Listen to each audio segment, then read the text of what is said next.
I remember exactly how the light hit his face when he realized what was happening. Through the glass walls of his corner office, I could see David Parker, CEO of Meridian Consulting, watching as Heather Morgan, the VP of Westlake Industries, and our biggest client, walked past his office with me, boxes in hand. His expression shifted from confusion to dawning horror as 3 more executives from other major accounts followed behind us. The color drained from his face as he understood. They weren't just saying goodbye. They were leaving with me. Before we jump back in, tell us where you're tuning in from, and if this story touches you, make sure you're subscribed, because tomorrow I've saved something extra special for you. My name is Sarah Reynolds, and just 6 months ago, I was the Senior Account Director at Meridian Consulting, one of the top marketing firms in Atlanta. I had spent 7 years building my client portfolio, developing strategies that revolutionized how our clients approached their digital presence. I had personally secured over $12 million in new business over the past 2 years alone. My team respected me, my clients trusted me, and I thought my position was secure. Then everything changed when James Parker, David's son, returned from his MBA program in Europe. The offices of Meridian Consulting hadn't changed. Still the same sleek open floor plan, glass-walled conference rooms, and the perpetual scent of premium coffee from the artisanal café in the lobby. The morning sun still cast long rectangles of light across the polished concrete floors, as it had every day for the past 7 years. But as I walked in that Monday morning, something felt different. The energy had shifted. "Good morning, team," James announced, standing at the front of our weekly all-hands meeting. "As you know, I've spent the last 2 years studying the latest business methodologies in Europe, and my father has asked me to implement some exciting changes as the new Chief Operations Officer." He smiled, revealing perfectly whitened teeth that matched his perfectly tailored suit. There was scattered applause. I kept my hands still, not out of spite, but because something in my gut told me to be cautious. I had been at Meridian since before David Parker bought the building. I was employee number 12 when the company was still operating out of a converted warehouse. I had witnessed every growth stage, helped draft our core service offerings, trained nearly every account manager we'd ever hired, and personally, written the customer service protocols that had become our competitive advantage. I wasn't just an employee.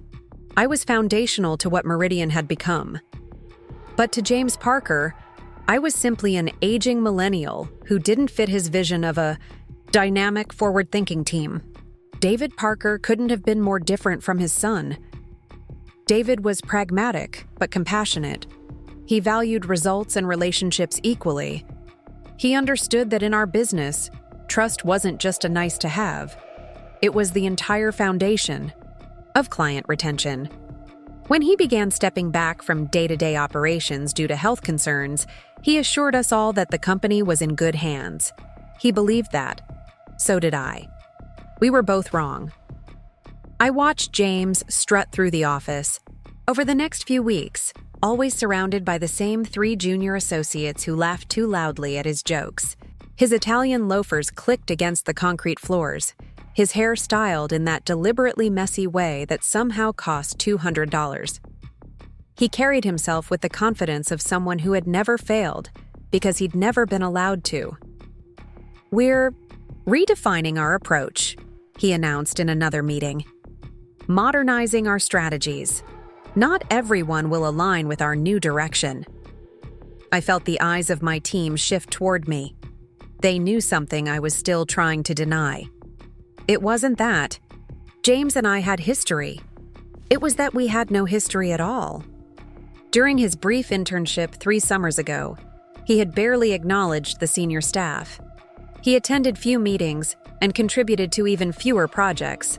But there was one presentation, a pitch to a major wellness brand, where I had gently redirected his strategy after noticing a critical flaw in his market analysis. The client signed with us because of that correction. James never mentioned it, but his avoidance of me afterward spoke volumes. 3 weeks after James's return, I received the calendar invite. Strategy discussion, 4:30 p.m., COO office. I didn't panic. I prepared. I gathered my client reports, revenue projections, and team evaluations. The numbers spoke for themselves. I walked calmly to his office, knocked once, and entered. James was leaning back in his chair, scrolling through his phone. He didn't look up. "Take a seat," he said flatly. I sat, placing my portfolio on his desk. He ignored it. "Sarah," he began, finally setting his phone aside, "you've been with Meridian for, 6, 7 years now?" 7 years and 4 months, I replied. He nodded dismissively. "Right. A long time in today's market. And during that time, you've developed a certain way of working with clients, a certain approach." I waited, my face neutral, despite the warning bells now clanging in my mind. "The thing is," he continued, leaning forward with practiced solemnity, "Meridian is evolving. We're implementing agile methodologies, disruptive strategies. The market demands innovation, not conventional thinking." "My team exceeded targets by 42% last quarter," I said evenly. "The client satisfaction scores—" "That's exactly my point," he interrupted. "You're focused on outdated metrics. We're redefining what success looks like at Meridian." He closed his laptop with a sharp click. "I've reviewed your department and I've decided we need a different direction. Your position is being eliminated, effective immediately." I breathed slowly, controlling my expression while my pulse thundered in my ears. "I see." James looked almost disappointed by my composure. "HR has your paperwork. The severance is standard, 2 weeks per year of service." Standard. 7 years of building his father's company valued at just 14 weeks of salary. I nodded once, stood, and straightened my blazer. "Before I go," I said, my voice steady, "you might want to review Section 7B of my employment contract." A flicker of confusion crossed his face. "What?" "The client retention agreement.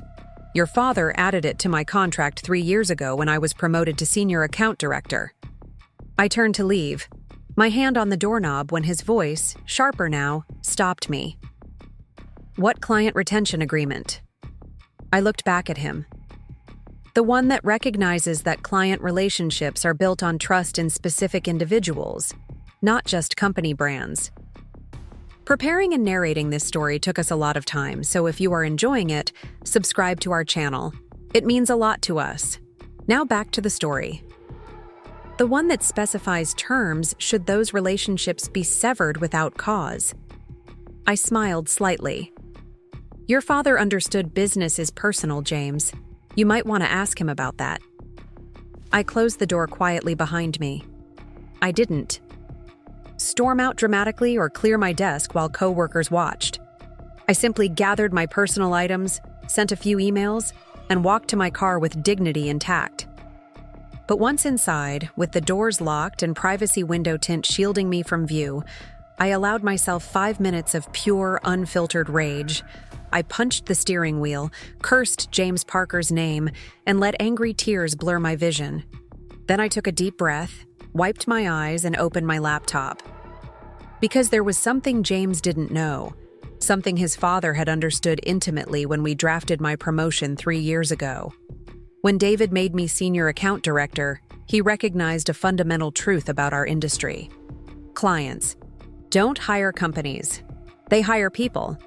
They form relationships with individuals they trust. They stay loyal to those who consistently deliver value. Knowing this, we had crafted a clause that most executives would never approve. If I were ever terminated without documented performance issues, I would retain limited rights to contact and potentially service the clients I had personally brought to Meridian, with a fair commission structure to Meridian for a transitional period. It was unusual, but David was pragmatic. "If we ever part ways," he had said, "I'd rather have a piece of something than all of nothing." The clause was buried in legal, Language on page 17 of my contract under Relationship Capital Provisions. I doubted James had read past the job title. That night, I didn't sleep. Not because I was devastated, though the shock was still settling in, but because I had preparations to make. My home office became command central as I pulled together documents, client histories, and project plans. By dawn, I had outlined the framework for something new, something mine. I wasn't planning revenge, I was planning my future. The next morning, my phone began ringing at 8:17 a.m. Heather Morgan from Westlake Industries, our $4 million account. I had expected to hear from clients, but not quite this quickly. Sarah, what's happening? I just received the strangest email from a James Parker saying he'll be handling our account going forward. Heather, I said carefully, I'm no longer with Meridian as of yesterday. There was a pause, then, was this your choice? No, I answered honestly. It wasn't. Well, that's unacceptable, she said, the determination in her voice reminding me why I had always respected her. You've been our point person for 3 years. You understand our brand better than we do sometimes. What are your plans? I hesitated, treading carefully. I'm assessing my options. When you know, call me immediately, she said. We signed with you, not with Meridian. By noon, I had received similar calls from 4 other major clients. I gave them all the same measured response, never disparaging Meridian, never soliciting their business. I didn't have to. They were already doing the math themselves. My contract had a non-compete clause, of course, but it had been carefully negotiated with David to apply only if I left voluntarily. If I was terminated without cause, its enforceability was severely limited. Another detail James had overlooked. That evening, my doorbell rang. Standing on my porch was David Parker himself, looking older than I remembered, leaning slightly on a cane I had never seen before. Sarah, he said, his voice carrying the weight of fatigue and disappointment. May I come in? I led him to my living room, offered him tea, which he declined, and waited as he settled into my armchair with a heavy sigh. I've spent the day reading emails, listening to voice messages, and having some very difficult conversations, he began. Heather, Morgan called me directly. So did Tom Bradford at Sunstream, and Marcus Jones at Elevation Brands. He looked up at me. They're all saying the same thing. They want to work with you, wherever you are. I remained silent, allowing him the space to continue. James didn't consult me about your termination, he said, regret evident in his voice. He's making decisions, based on theories, not relationships.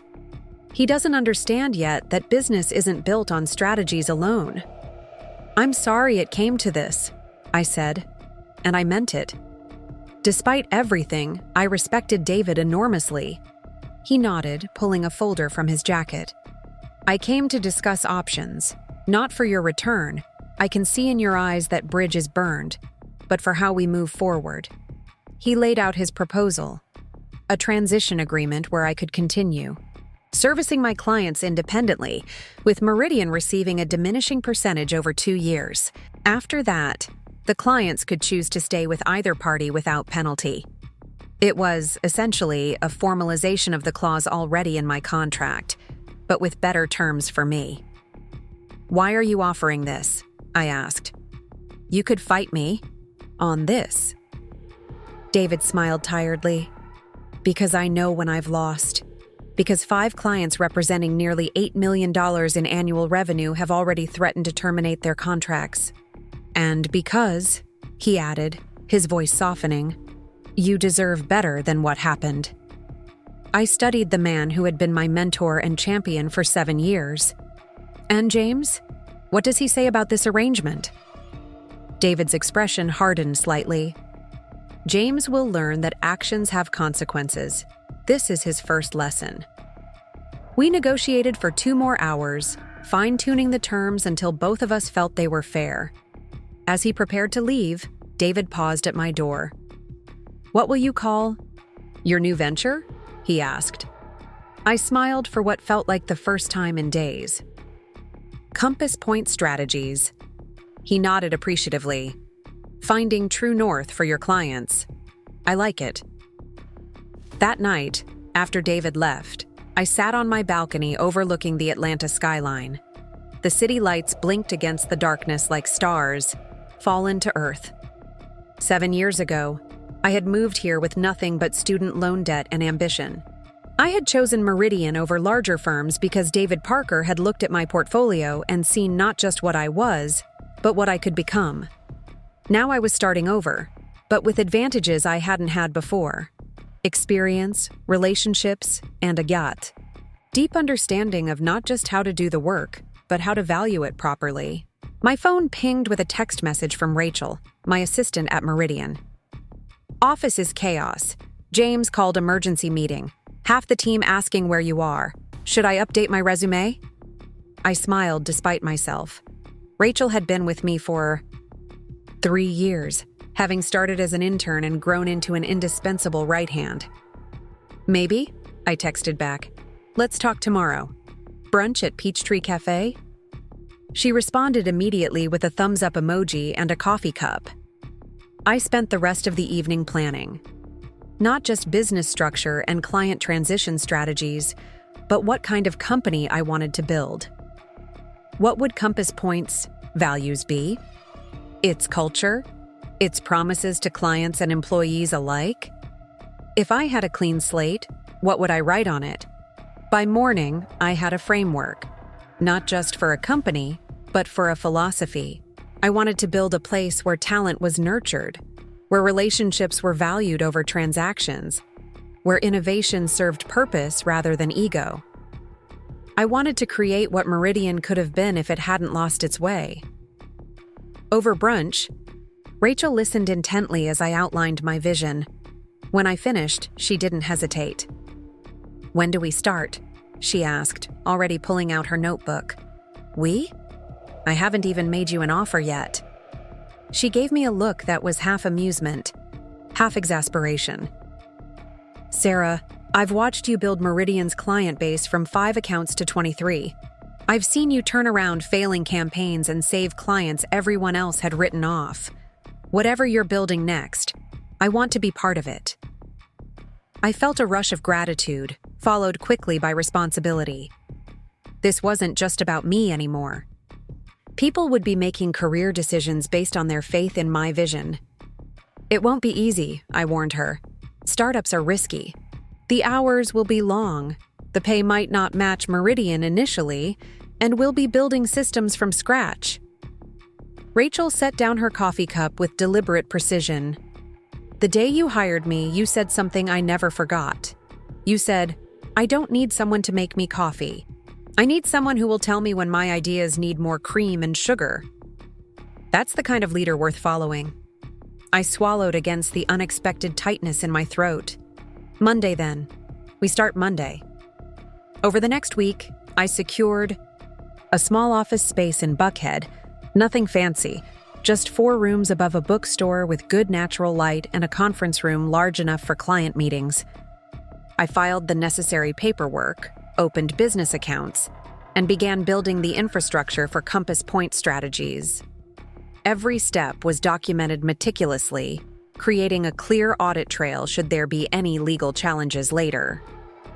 Was careful not to actively recruit Meridian's clients. I didn't have to. They were already reaching out to me through personal email, LinkedIn messages, even texts to my cell phone. By Thursday, I had scheduled meetings with 7 of my former clients to discuss their options going forward.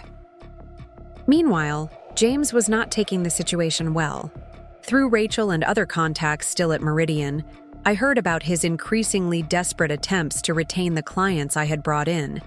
He slashed rates, promised expanded services, even tried to assign Meridian's rising stars to the accounts, at risk. When that didn't work, his tactics changed. He began suggesting to clients that the transition might not be legal, that contracts might not be transferable, that they could be exposing themselves to liability by following me. One particularly unfortunate email to Heather Morgan questioned, whether she was making an emotional decision rather than a business one. That was his final mistake.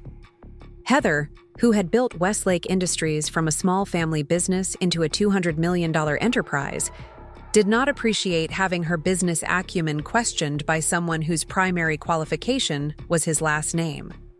Her response, which somehow found its way to my inbox, was a masterclass in professional evisceration. "Mr. Parker," she had written, "I've been making business decisions that affect thousands of employees and millions in revenue since before you entered business school. My decision to continue working with Sarah Reynolds is based on 7 quarters of exceptional results, deep understanding of our market position, and consistent delivery on promises made. If you would like to discuss emotional decision-making, perhaps we could examine the choice to terminate the person responsible for 30% of your company's revenue without a transition plan in place." By Friday, James had shifted to damage control. He called an all-hands meeting at Meridian where, according to Rachel, he announced a strategic reorganization to better align with evolving market dynamics. In corporate speak, this meant he was trying to reframe my departure and the subsequent client exodus as part of a planned strategy rather than a catastrophic miscalculation. "No one's buying it," Rachel reported over dinner that evening. "The account teams know exactly what's happening. 2 of the senior account managers are already updating their LinkedIn profiles." I sighed, feeling a complicated mix of vindication and genuine regret. I had helped build Meridian. Despite everything, I didn't want to see it falter. "What about David?" I asked. "Has he been present for any of this?" Rachel shook her head. "Not since Tuesday. Rumor is he's furious with James, but trying to give him space to fix his own mistake." The weekend passed in a blur of preparation. I finalized my business insurance, set up project management systems, and drafted proposal templates. On Sunday night, Michael Chen, Meridian's creative director and my friend of 6 years, called. "So I hear you're going solo," he said, without preamble. "Need a creative department?" I laughed, surprised. "Michael, you've got a team of 15 people under you. I can barely afford an assistant right now." "I'm not bringing 15, he replied. "Just me, Zoe, and Derek. The dream team. And we don't need big salaries right away. We need equity. We want to build something that's ours too." I sat down, caught off guard by the offer. Michael, Zoe, and Derek were Meridian's creative elite, the minds behind our most successful campaigns. Their departure would be another significant blow to the company. "Are you sure?" I asked. "This is a big risk." "You know what's risky?" Michael countered. "Staying on a sinking ship captained by someone who doesn't know which way is north. Besides, the best campaigns we ever did were for your clients. We want to keep making great work." By Monday morning, I had the beginnings of not just a company, but a team. I arrived at our modest office space to find Rachel already there, setting up workstations and organizing supplies. By noon, Michael, Zoe, and Derek had joined us, bringing their personal equipment and immediately transforming one of our empty rooms into a makeshift creative studio. The energy was electric, equal parts nervous excitement and determined focus. We ordered luncheon and spent the afternoon outlining workflows, defining roles, and prioritizing which client meetings to schedule first. "This feels like the early days at Meridian," Michael observed as we pinned concept sketches to a freshly painted wall. "Before the corporate structure got too rigid. Remember when we could go from idea to execution in days instead of weeks?" I did remember. I remembered the creative freedom, the collaborative spirit, the sense that we were building something special together. Somewhere along the way, Meridian had lost that energy, becoming more process than passion. That's what we're bringing back. I promised. Agility without chaos. Creativity with purpose. The next day, I received a formal legal letter from Meridian's attorneys. It was carefully worded, acknowledging the transition agreement David and I had negotiated while emphasizing certain limitations and requesting a detailed accounting of all client communications. It was standard business practice, not threatening, but it reminded me that James was still looking for ways to regain control of the situation. I forwarded the letter to my attorney, Jessica Winters, who had helped me review the transition agreement. Her response was succinct. "Everything is in order. Document everything. Follow the agreement to the letter and keep building." 10 days after my termination, I arranged to meet with Heather and several other clients at Meridian to collect my remaining personal items and formally transfer their files. It wasn't strictly necessary to do this in person. Most files were digital and could have been transferred electronically. But symbolism matters in business as much as paperwork. This was closure, for me and for the clients who had chosen to follow me. We arrived at Meridian's sleek glass building at precisely 10 a.m. The receptionist, Alicia, looked momentarily flustered at the sight of me accompanied by 4 major clients, but she quickly regained her professional composure. "Ms. Reynolds," she said, standing to greet us. "I wasn't aware you were coming in today." "It's all arranged," I said smoothly, handing her a copy of the email exchange with HR. "We're here to collect my personal effects and the client files as outlined in the transition agreement." She glanced at the document, then made a quick call that I assumed was to either HR or James himself. After a brief, hushed conversation, she hung up and forced a smile. "Of course. Taylor from HR will meet you at your former office." As we walked through the main floor, past the open workstations where I had spent countless hours, I felt the eyes of my former colleagues following us. Some nodded in quiet acknowledgement. Others quickly looked away, uncomfortable with the awkward situation. I kept my pace steady, my expression neutral, focusing on the professionalism this moment required. We passed the glass-walled conference room where James was in the middle of a meeting. He glanced up mid-sentence, his expression shifting from confusion to dawning comprehension as he registered not just my presence but the clients walking beside me. I didn't slow my pace, didn't make a show of it. I simply walked with dignity, surrounded by the people who had chosen to follow me as we made our exit. That was when David Parker emerged from the elevator, watching our procession with a mix of pride and resignation. Our eyes met briefly across the lobby. He gave me a slight nod, not of approval exactly, but of respect. I returned it before pushing through the glass doors into the bright Atlanta sunshine. Back at Compass Point, we celebrated with champagne, in paper cups, laughing at the makeshift nature of our operation compared to Meridian's polished corporate environment. "To new beginnings," Rachel toasted, raising her cup, "and to knowing your worth." The rest of the team echoed the sentiment, and as I looked around at their hopeful faces, I felt the weight of responsibility settle more firmly on my shoulders. These people had taken a leap of faith, on me, on my vision, on the belief that we could build something meaningful together. I couldn't let them down. The first few weeks were a whirlwind. We operated out of our small office space with minimal furniture and maximum determination. Days began early and ended late. We pitched, we planned, we executed, we adjusted. Every client received the kind of personalized attention that only a hungry new agency can provide. Heather's Westlake Industries became our anchor account, providing the steady revenue needed to keep the lights on while we pursued new business. Tom from Sunstream followed closely behind, bringing not just his current projects, but expansion, plans that would double our work with his company within 6 months. By our 1-month anniversary, we had secured 7 of my former Meridian clients, representing just over $5 million in annual billings. It wasn't the full $12 million I had been responsible for at Meridian, but it was a remarkably strong start for a new agency. We hired 3 more staff members, an account coordinator, a digital specialist, and an operations manager who took over the administrative burden that had been stretching Rachel too thin.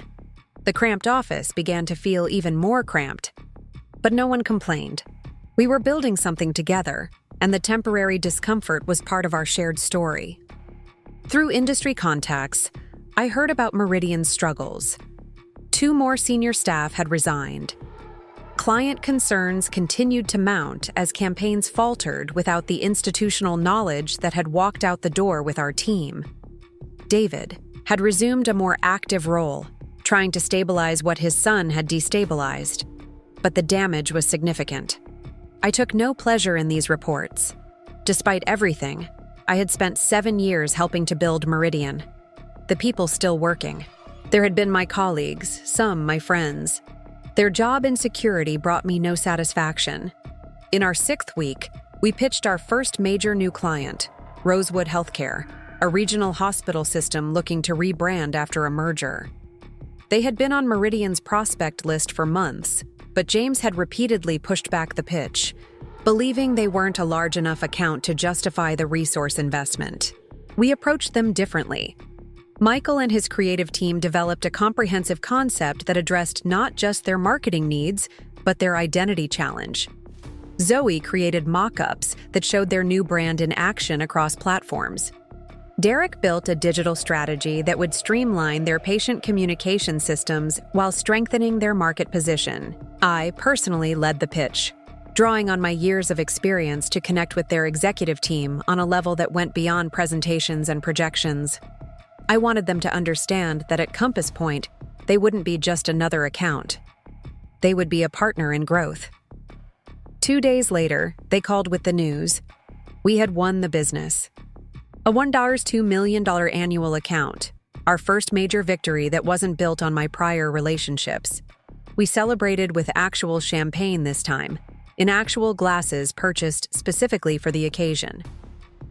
This is just the beginning, I told my team as we toasted our success. We're not just surviving now, we're growing. That evening, as I was leaving the office, I received a text from an unknown number. Coffee tomorrow? 10 a.m. at Revel? It was signed simply DP. The next morning, I arrived at the quiet café to find David already seated by the window. He looked better than he had in my living room 2 months earlier, less tired, more focused. You're doing well? He said as I sat down. It wasn't a question. We are, I confirmed. And Meridian? He sighed. Rebuilding. James is no longer with the company. I raised my eyebrows but didn't comment. He resigned last week, David continued. Said he wanted to explore opportunities more aligned with his vision. The slight edge in his voice told me there was more to the story, but I didn't press. I'm sorry it didn't work out, I said, and despite everything, I meant it. David studied me for a moment. Are you? Sorry, I mean. I considered the question honestly. I'm sorry for the disruption to the company, for the team members caught in the middle, for you. I paused. But for myself? No. This needed to happen. He nodded slowly. Sometimes we need to be pushed off the ledge to discover we can fly. He reached into his jacket and pulled out a business card, sliding it across the table. Caleb Richardson, CFO at Telson Group. They're looking for a marketing partner. I thought of you. I looked at him, surprised. You're referring business to me? Your competitor? David smiled, the first genuine smile I'd seen from him in months. I'm referring business to the best person for the job. That's always been my philosophy. I took the card, touched by the gesture. Thank you. Don't thank me yet, he warned, though his eyes remained kind. Caleb's a demanding client, very particular about his quarterly reports. I can handle particular, I said, tucking the card into my wallet. As we finished our coffee, David became more reflective. You know, I've been thinking about what happened, about why James felt threatened by you specifically. And you reminded him of what he isn't, what he hasn't earned. David ran his finger around the rim of his cup. Success that isn't Earned doesn't teach the right lessons. I see that now. I didn't respond immediately, letting his words settle between us. The morning light streamed through the cafe windows, casting warm patterns across our table. After a moment, I asked the question that had been lingering in my mind. What will happen to Meridian now? David straightened his shoulders slightly. We'll rebuild, differently this time. I'm stepping back in temporarily while we restructure. He paused. I've brought in Vanessa Chen as interim COO. I raised my eyebrows. Vanessa had been our head of strategy before leaving for a competitor. 2 years ago, she was brilliant, direct, and deeply respected in the industry. Good choice, I said sincerely. She asked about you, actually, whether there was any chance of bringing you back. His eyes met mine. I told her that ship had sailed, but perhaps there might be room for collaboration between our companies down the line. The idea hung in the air between us. Not a reconciliation, but a potential new relationship. Professional, measured, mutually beneficial. Perhaps, I agreed. Down the line. After our meeting, I returned to Compass Point with a renewed sense of purpose. The conversation with David had closed a chapter, allowing me to focus fully on our growth rather than looking back at what had happened. I called Caleb Richardson that afternoon and scheduled a meeting for the following week. His executive assistant sounded surprised when I mentioned David had referred me, but quickly arranged time on Caleb's calendar. The next few weeks passed in a blur of pitches, client meetings, and office improvements. We hired 3 more staff. A junior designer, a content strategist, and a digital analytics specialist. Our little space above the bookstore was becoming cramped, but the energy was invigorating. Every day brought new challenges and new victories, both small and significant. Rachel had taken on the role of operations director, bringing a level of organization that allowed me to focus on client relationships and new business development. Michael's creative team had established a workflow that produced exceptional work on compressed timelines, giving us an edge over larger agencies bound by bureaucracy. 2 months after my termination, Compass Point Strategies had grown to 11 full-time employees with 4 regular freelancers. We had secured 9 clients, a mix of former Meridian accounts and new business, with projected annual billings approaching $7 million. The morning of my meeting with Caleb Richardson at Telson Group, I arrived early to their sleek downtown headquarters. The security guard checked my ID, handed me a visitor badge, and directed me to the executive floor. As I waited in the reception area, I reviewed my presentation one last time. We had prepared a comprehensive proposal based on research into Telson's market position and challenges. Their recent acquisition of a smaller competitor had created brand integration issues, and their digital presence was fragmented across multiple platforms. These were precisely the types of complex problems I excelled at solving. Ms. Reynolds, a tall man with salt and pepper hair and rimless glasses approached, hand extended. Caleb Richardson. Thank you for coming. His handshake was firm, his expression evaluative but not unfriendly. He led me to a conference room where 4 other executives waited.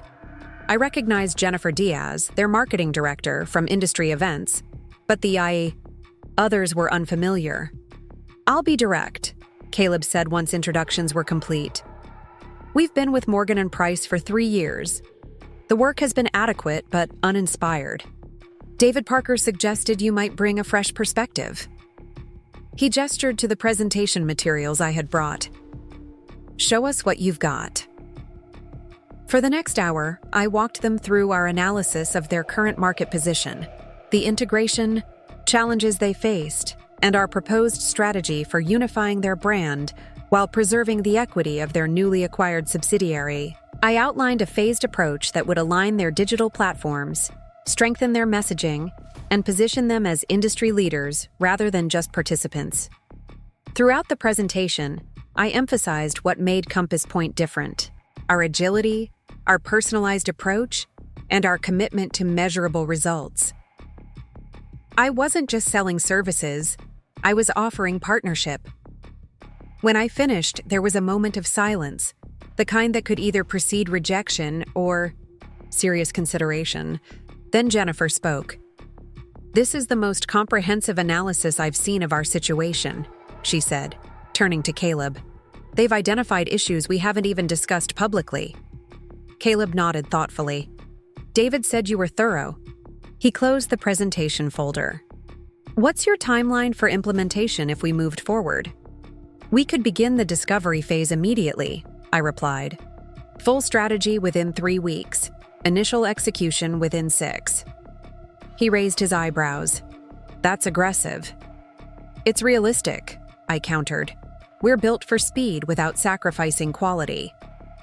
After another 20 minutes of questions, Caleb walked me to the elevator. As we waited, he turned to me with a contemplative expression. "David told me what happened at Meridian," he said quietly. "Said it was the biggest mistake his son ever made." I kept my expression neutral, unsure where this was heading. "I respect how you've handled it," he continued.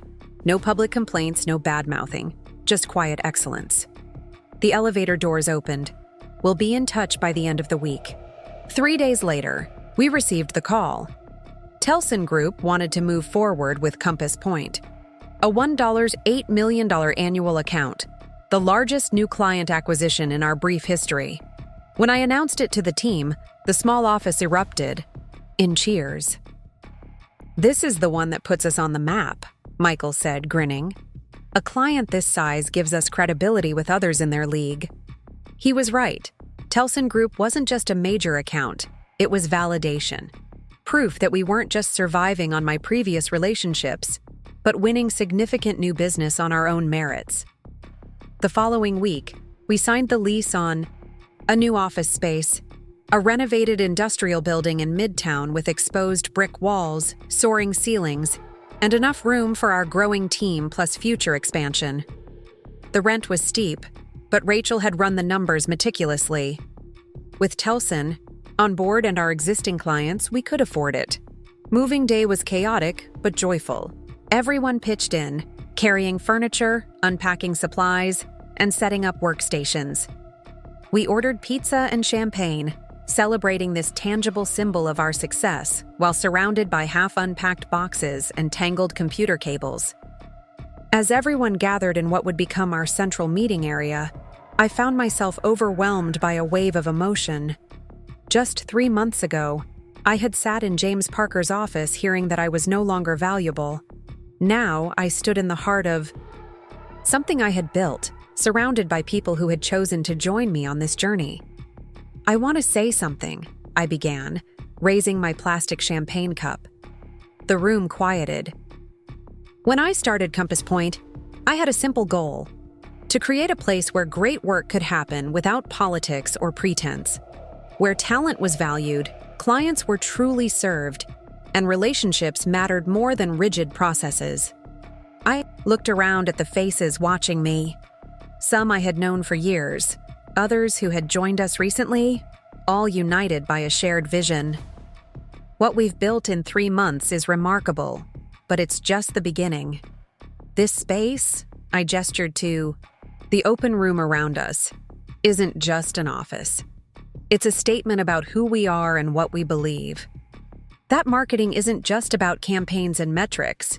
It's about understanding people, solving real problems, and creating authentic connections. I raised my cup higher. To Compass Point, and to all of you who make it what it is. The team cheered, cups raised in return. As the celebration continued, Rachel appeared at my side. "Not bad for someone who was fired 3 months ago," she said with a smile. I laughed. "Not bad at all." The new space energized us. Clients were impressed when they visited, and the open layout fostered collaboration between departments. We created a central cafe area where team members could gather informally, believing that some of the best ideas emerge over coffee rather than in scheduled meetings. By our 4th month, we had expanded to 15 full-time employees. The Telson Group project was advancing ahead of schedule. with Jennifer Diaz telling me their executive team was more excited about marketing than they've been in years. Our other clients were equally positive, with several increasing their scope of work beyond initial agreements.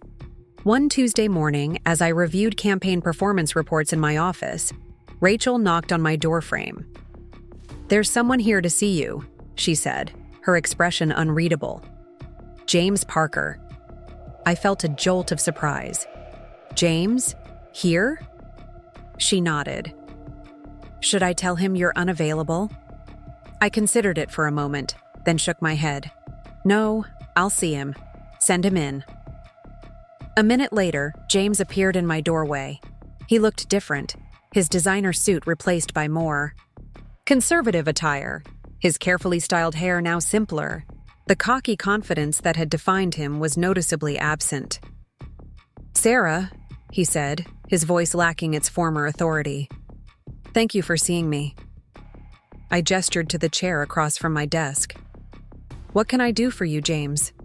He sat, eyes taking in my office, the awards on the shelves, the campaign mock-ups on the walls, the view of the Atlanta skyline through the large windows.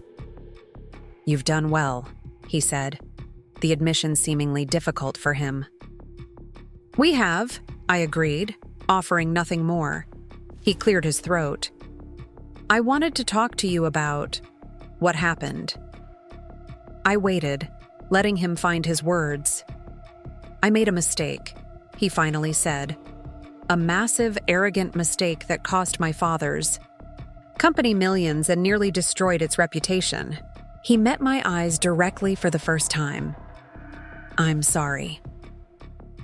The apology hung in the air between us. I studied him, looking for signs of the entitlement that had characterized our previous interactions. Instead, I saw something I hadn't expected: genuine regret. "What are you doing now, James?" I asked, neither accepting nor rejecting his apology yet. "I've started a small digital agency," he said. "Nothing like Meridian, just me and two others, focusing on startups and small businesses." A self-deprecating smile crossed his face.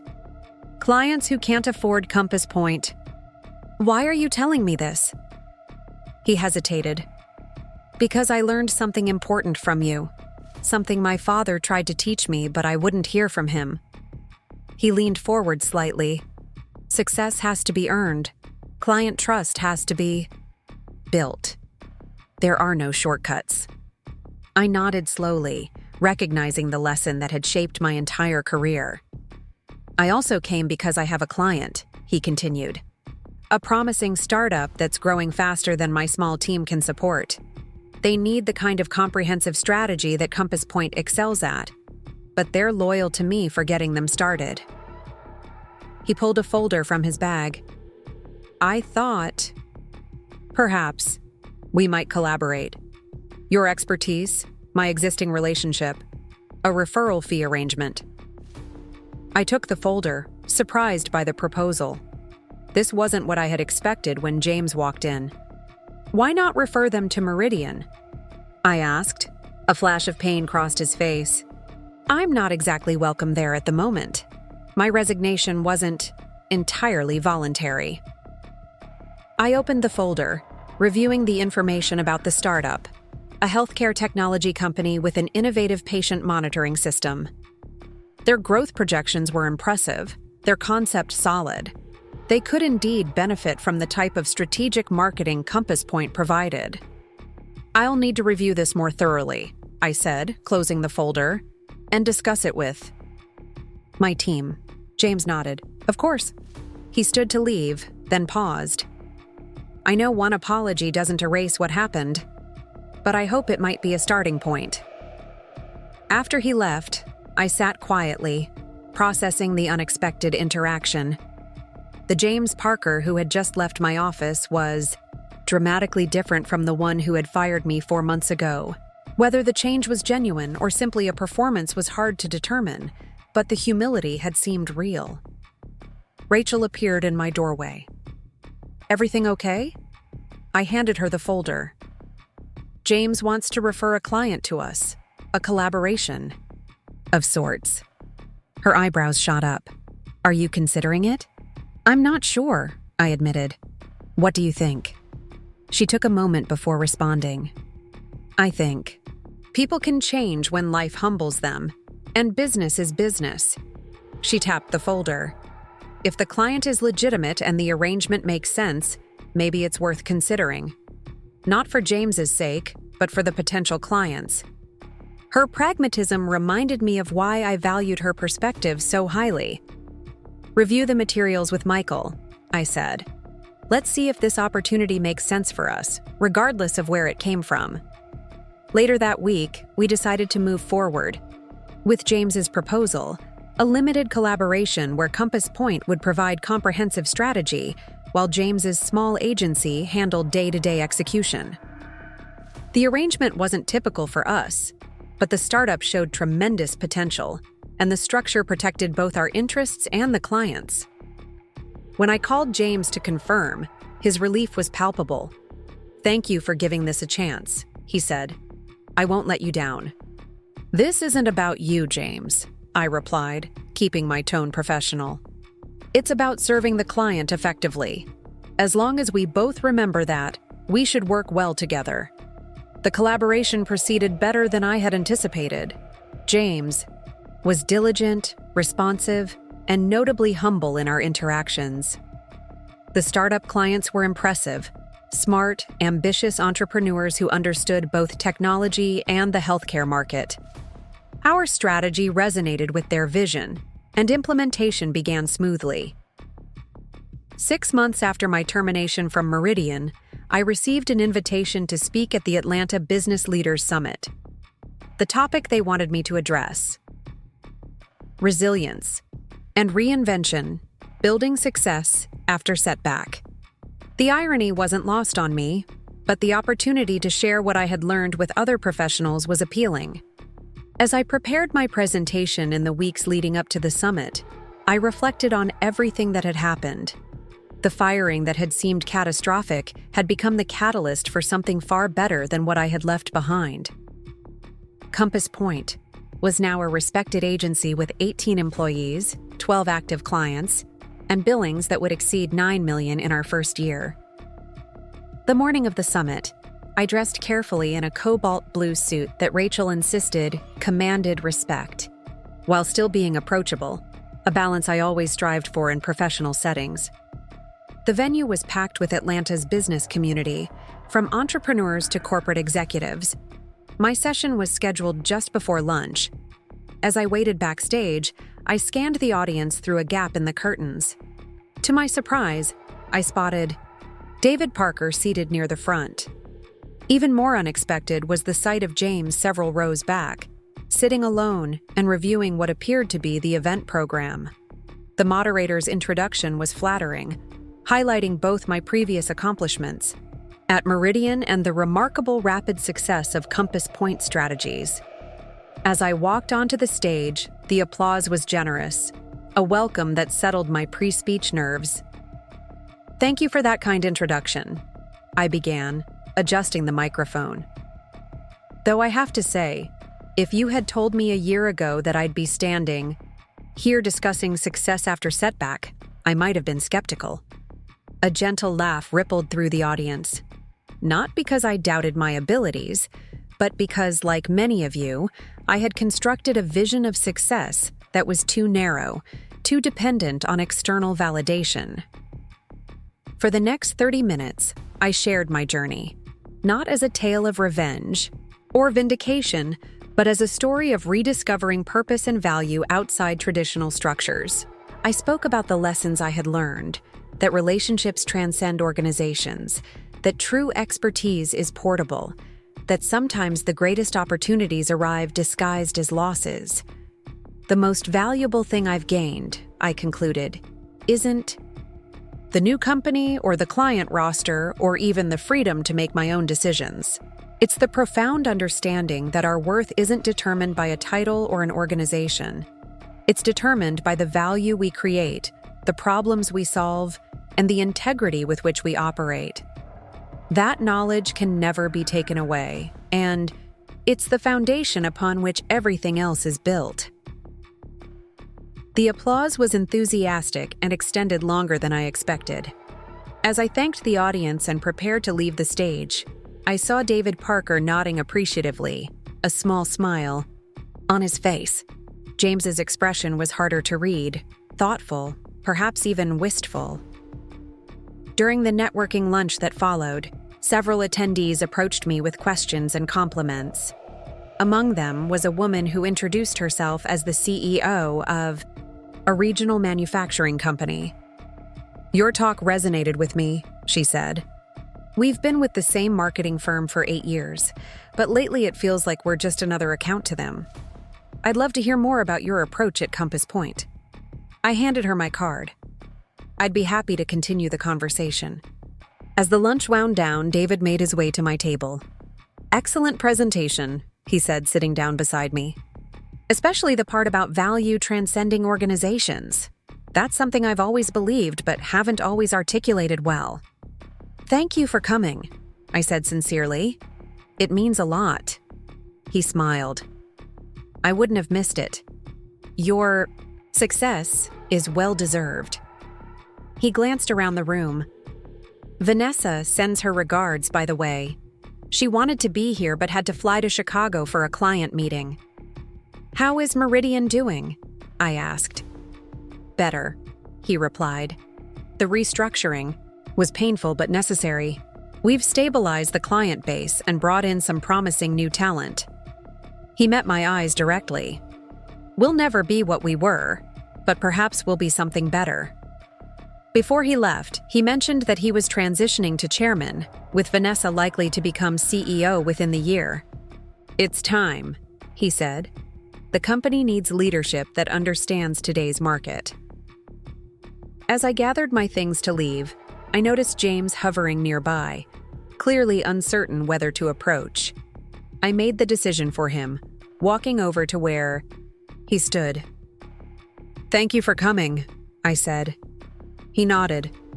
"I almost didn't. Wasn't sure I'd be welcome." He hesitated. "Your speech was exceptional, especially since you could have easily turned it into an indictment of my mistakes." "That wouldn't have served anyone," I replied, "least of all me." "Our client is thrilled with the strategy your team developed," he said, changing the subject. "Their investor meetings have gone exceptionally well." "I'm glad to hear it," I said. "Your execution has been solid." An awkward silence fell between us. There was too much history for casual conversation, too much water under the bridge for full reconciliation. "I should go," he finally said. "I just wanted to." "I don't know." "Acknowledge that you've built something remarkable, and that I learned from my mistakes." As he turned to leave, I found myself saying, "James." He looked back. "Success is harder when you have to earn it. But it means more." A faint smile crossed his face, not the smug expression I remembered, but something more genuine. "I'm discovering that," he said, and walked away. That evening, as I drove home from the summit, I felt a sense of closure that had been elusive until now. The anger that had fueled my initial determination had long since faded, replaced by genuine pride in what we had built at Compass Point. The company wasn't defined by its origin story, but by what it had become. A place where talented people created exceptional work for clients who valued partnership over transactions. The call that had begun with, "Your position is being eliminated," had ultimately eliminated only the limitations I hadn't recognized. The rest, the skills, the relationships, the vision, had remained mine to rebuild with. Sometimes the greatest gift is being forced to reimagine what's possible when the familiar path is suddenly closed. As I pulled into my driveway, I received a text from Rachel.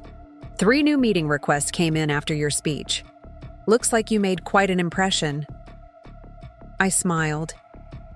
Tomorrow would bring new challenges, new opportunities, new growth. Tonight, I would simply appreciate how far we had come, not despite the setback, but because of it. 6 months after my Termination from Meridian, Compass Point Strategies moved into our third office space, each one larger than the last. What had begun in a tiny suite above a bookstore had evolved into a thriving agency occupying half a floor in a prestigious Midtown Tower. The view from my corner office stretched across the Atlanta skyline, the very same skyline I had contemplated from my balcony the night everything changed. The journey to this point had been intense, but exhilarating. Our team had grown to 23 full-time employees plus a reliable network of specialized freelancers. Our client roster included 14 companies, from regional powerhouses to promising startups, representing over $9 million in annual billings. We had won 3 industry awards for campaigns developed entirely under the Compass Point banner. This particular Wednesday morning, I arrived early to prepare for a significant meeting. Telson Group, the client David had referred to me, had completed their first 6 months with us and was coming in for a comprehensive review. Caleb Richardson had proven to be exactly as demanding as David had warned, exacting, detail-oriented, and uncompromising in his expectations. But his scrutiny had pushed us to excel, and the results spoke for themselves. "The Telson team just arrived," Rachel announced, poking her head into my office. "They're set up in the main conference room, and they brought their CEO." I looked up, surprised. Marcus Telson himself? He wasn't on the attendee list. Rachel shrugged. Surprise addition. Caleb seemed pleased, though. This was unexpected. Marcus Telson rarely attended marketing reviews, focusing instead on larger strategic initiatives and acquisitions. His presence either signaled trouble or opportunity, and I intended to ensure it was the latter. I gathered my materials and made my way to the conference room where our creative and account teams were already settling in with the Telson executives. Marcus Telson sat at the center of their side of the table, a tall, imposing figure with silver hair and the focused gaze of someone who didn't waste time on pleasantries. "Ms. Reynolds," he said as I entered, rising slightly. "Caleb speaks highly of your work. I thought it was time I saw it firsthand." "It's a pleasure to meet you, Mr. Telson," I replied, shaking his hand firmly. "We're looking forward to sharing our results and next phase strategy." For the next 2 hours, my team and I presented a meticulous review of the work we'd done for Telson Group. The brand integration campaign had successfully merged their acquired company's identity without alienating existing customers. Their digital presence had been completely overhauled, resulting in a 43% increase in qualified leads and a 27% improvement in conversion rates. The content strategy we'd implemented had positioned Telson as a thought leader in their industry, with their executives now regularly invited to speak at major conferences. Throughout the presentation, Marcus Telson remained largely silent, occasionally asking incisive questions that revealed his deep understanding of both marketing principles and his company's market position. Caleb and Jennifer contributed more, frequently highlighting areas where our work had directly impacted their business operations. When we finished, Marcus leaned forward. "Impressive results," he said, his tone measured. "But I'm more interested in what happens next." He turned to me directly. "Where do you see Telson Group in 18 months, Ms. Reynolds? Not just in terms of marketing metrics, but market position." The question was pointed, strategic, exactly the kind of forward thinking that had made Telson Group a leader in their industry. Fortunately, I had anticipated similar questions, if not from Marcus himself. "With your current trajectory and the strategic initiatives we've outlined," I began, "I see Telson Group not just as a market leader, but as a market definer. The acquisition you completed created a foundation for this, but the true opportunity lies in how you're now positioned to reshape customer expectations across the industry." I walked to the whiteboard and quickly sketched a competitive landscape matrix. "Your competitors are still operating in this quadrant, traditional solutions with incremental improvements. But your recent innovations have the potential to shift the entire conversation." I circled an empty space in the upper right quadrant. This is unoccupied territory. It's where you could establish not just dominance, but definitional authority over what your industry will become. For the next 20 minutes, I outlined a vision that extended beyond marketing to touch on product development, customer experience, and industry partnerships. It wasn't rehearsed. It was the culmination of everything we had learned about Telson's business, challenges, and opportunities over the past 6 months. When I finished, the room was quiet. Marcus studied the whiteboard, then turned to Caleb and nodded almost imperceptibly. "Ms. Reynolds," Marcus said, "would you walk with me?" Surprised, I agreed, following him out of the conference room and through our office space. He paused occasionally to observe our team at work, noting the campaign visuals pinned to walls and the energy of the creative department. "You've built something impressive here," he said as we reached the reception area. "How long has Compass Point been operating now?" "Just over 6 months," I replied. He raised his eyebrows slightly. "Remarkable growth in such a short time." "We had a clear vision and the right people," I said simply. "And a significant motivator, from what I understand." His gaze was direct, evaluative. "David Parker told me about your departure from Meridian, about his son's mistake." I maintained my composure, unsure where this conversation was heading. That chapter is behind us now. "Is it?" He gestured toward the windows overlooking the city. "From what I've observed today, that chapter was actually the opening of a much better book." He turned back to me. "Telson Group is expanding into Western Europe next quarter. We'll need a marketing partner who understands both the core of our business and how to translate it across cultural boundaries. I'd like Compass Point to handle that expansion." The proposal was unexpected and substantial, potentially doubling the scope of our current work with Telson. "We'd be honored to lead that initiative," I said, already mentally cataloging the resources we'd need to allocate. "There's more," Marcus continued. "I sit on the board of 3 other companies, all of which are currently unhappy with their marketing partners for various reasons. I'll be recommending they speak with you." I thanked him sincerely, recognizing the significance of his endorsement. As we walked back toward the conference room, he added one final thought. "In business, Ms. Reynolds, true character is revealed not in success, but in how one responds to setbacks. What you've built here speaks volumes about yours." After the bow, Telson team departed, I gathered our senior staff to share the news. The expanded contract and potential referrals would accelerate our growth trajectory significantly, potentially pushing us well beyond our first-year projections. "We'll need to hire at least 5 more people," Rachel noted, already updating our organizational chart, "and possibly consider another office expansion sooner than we planned. The European component requires language capabilities we don't currently have in-house," Michael added. "We should start recruiting immediately." As the team brainstormed next steps, I felt a profound sense of gratitude. Every person in that room had taken a chance on Compass Point, many leaving secure positions to join what had initially been little more than a concept born of necessity. Their talent, dedication, and belief had transformed that concept into a thriving reality.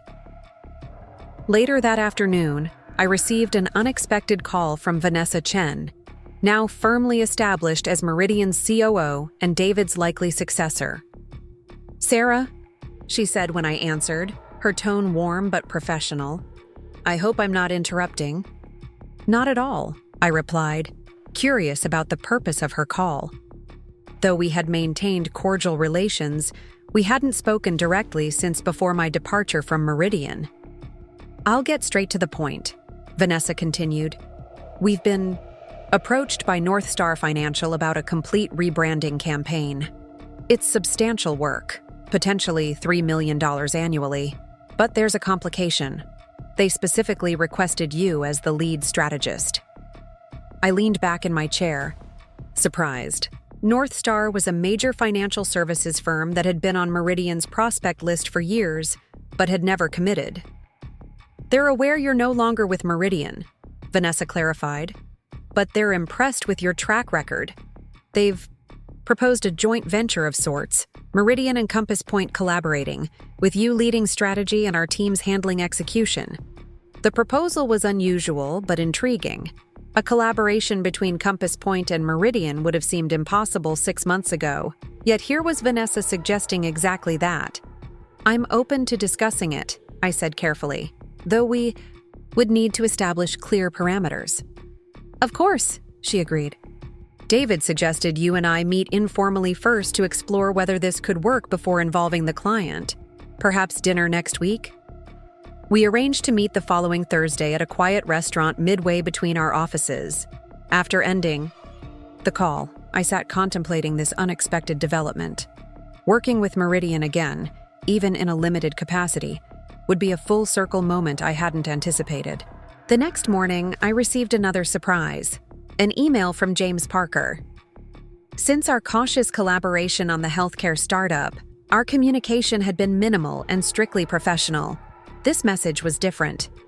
Sarah, he wrote, I wanted to let you know before you hear it elsewhere. I'm relocating to Boston next month to join Eastview Partners as their digital strategy director. The opportunity came through a connection of my father's, ironically enough. I wanted to thank you for the professional courtesy you extended to me during our recent collaboration. The experience taught me valuable lessons about partnership and humility that I'll carry forward. Our client will be reaching out directly to Compass Point about continuing their marketing services. I've recommended they do so without reservation. The email concluded with professional well wishes, but no request for response. It felt like the closing of another chapter, one that had begun with animosity, but was ending with a measure of mutual respect, if not quite reconciliation. I forwarded the client information to our new business director with a note to follow up, then replied briefly to James, wishing him success in his new position. Some bridges couldn't be fully rebuilt, but they could at least be acknowledged, with civility.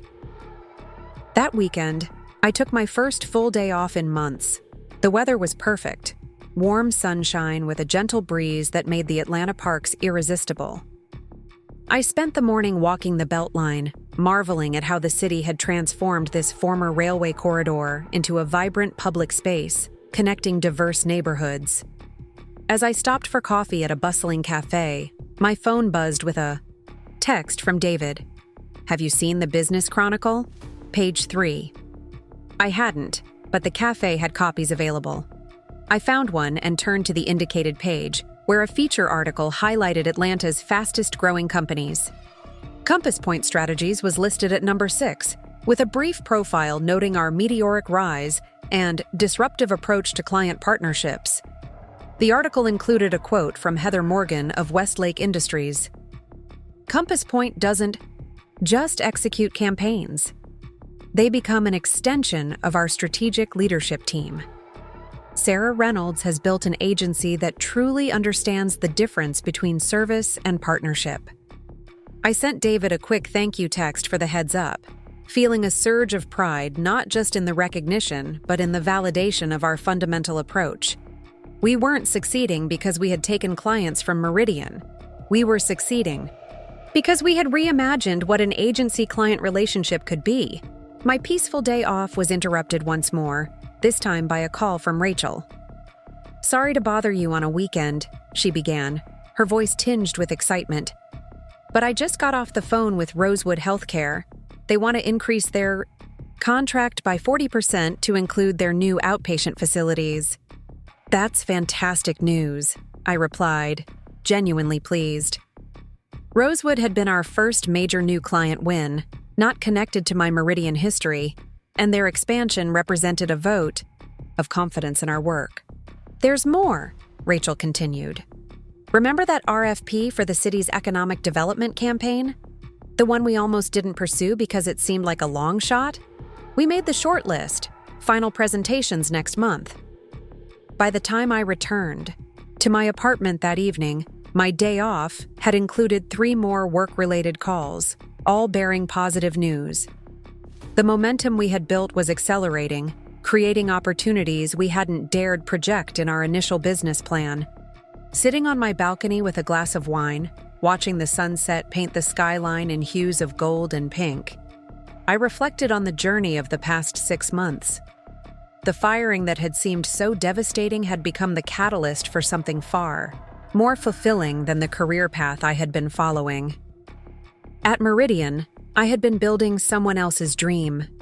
At Compass Point, I was realizing my own.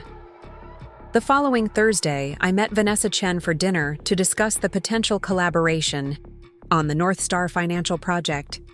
We chose a quiet restaurant known for its discretion, a place where business discussions could happen without industry observers drawing conclusions. Vanessa looked well, confident and composed in a way that suited her new leadership role. After brief personal catch-up, we turned to the matter at hand. North Star has been explicit, she explained, cutting directly to the point as was her style. They want Meridian's resources, but your strategic vision. They've followed your work, both at Meridian and now at Compass Point. And how do you feel about that request?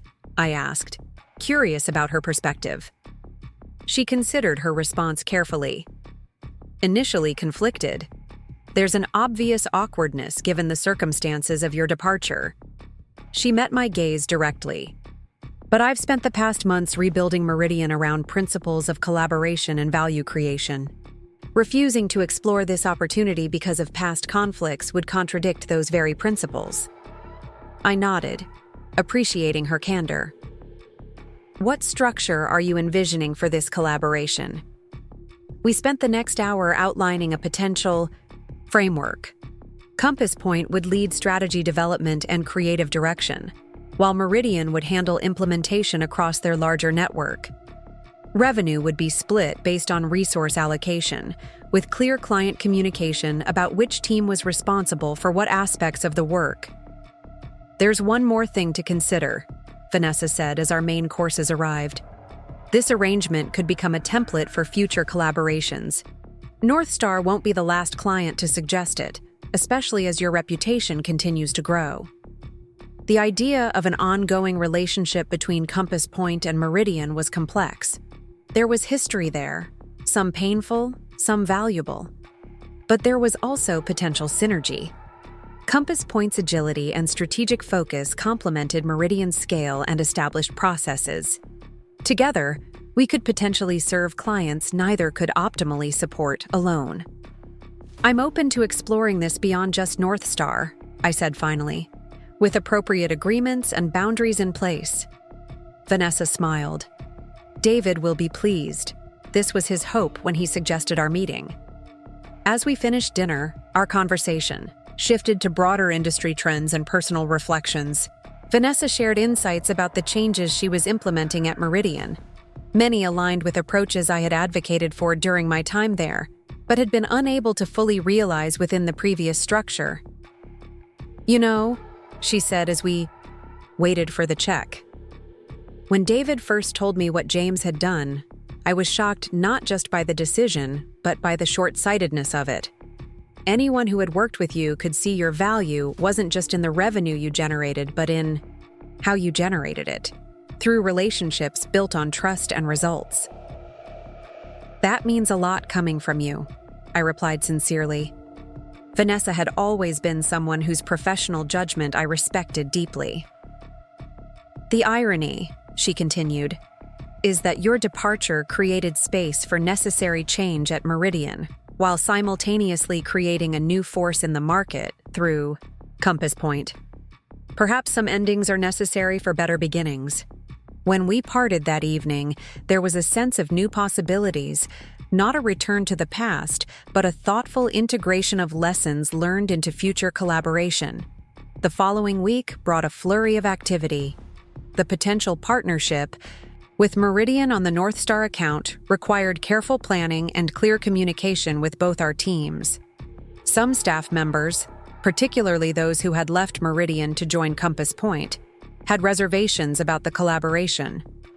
I met with them individually and collectively, explaining the strategic rationale while acknowledging their concerns.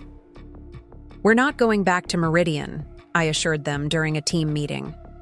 We're creating a new model of collaboration between independent agencies that serves client needs while maintaining our autonomy and values. Simultaneously, we were preparing for the final presentation to the city's Economic Development Board, a potential contract that would raise Compass Point's profile significantly within the local business community. Michael and his creative team had developed a compelling campaign concept that highlighted Atlanta's unique position as both a historical center of the South and a forward-looking hub of innovation. The morning of the presentation, I arrived at the office to find a small package on my desk. Inside was a simple silver compass pendant on a chain, accompanied by a note from my team, for always pointing us in the right direction, even when the path wasn't clear. Good luck today. The gesture touched me deeply. I fastened the necklace, drawing strength from this tangible symbol of my team's support as we headed to City Hall for the presentation. The Economic Development Board consisted of 7 members, a mix of city officials and prominent business leaders.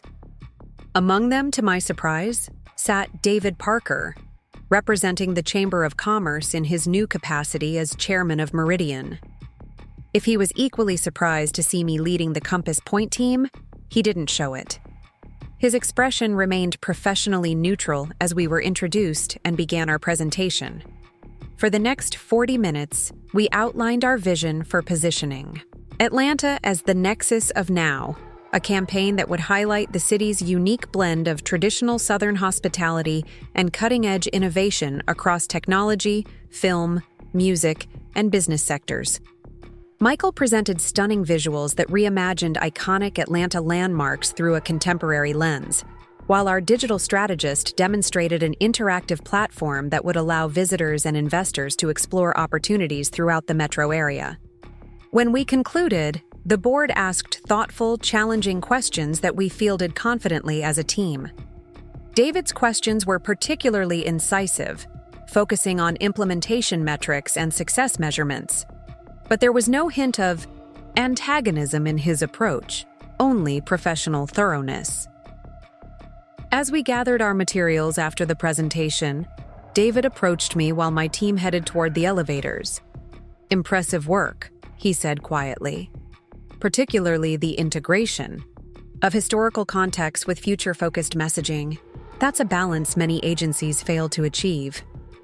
"Thank you," I replied. "Your questions about measurement frameworks were spot on. We'll be expanding that section in our final proposal."